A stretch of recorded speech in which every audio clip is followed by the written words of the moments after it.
জ্বলা জুই কাপোৰেৰে ঢাকি ৰখাৰ চেষ্টা বিজেপিৰ।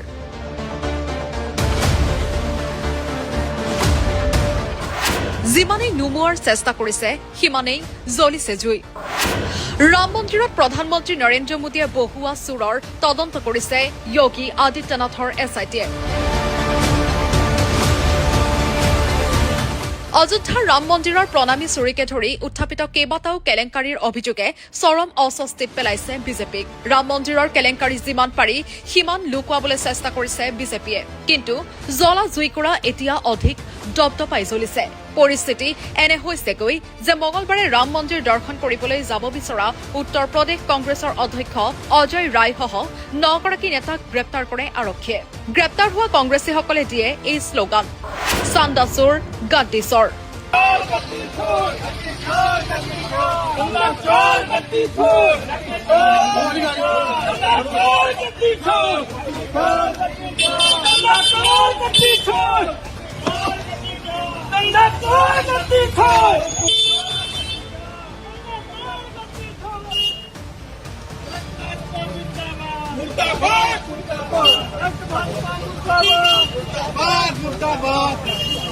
ইপিনে উত্তৰ প্ৰদেশ কংগ্ৰেছৰ অধ্যক্ষ অজয় ৰায়ক এটা গেষ্ট হাউচত বন্দী কৰি থয় আৰক্ষীয়ে।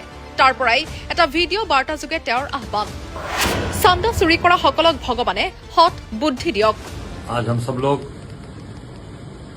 प्रभु भगवान श्री राम का दर्शन करना चाहते थे, पर आज भाजपा की सरकार ने हम लोगों को अरेस्ट करके आचार्य नरेंद्र देव कृषि विश्वविद्यालय के गेस्ट हाउस से बंद किया हुआ है और हमारे सभी साथियों को बंद किया हुआ है।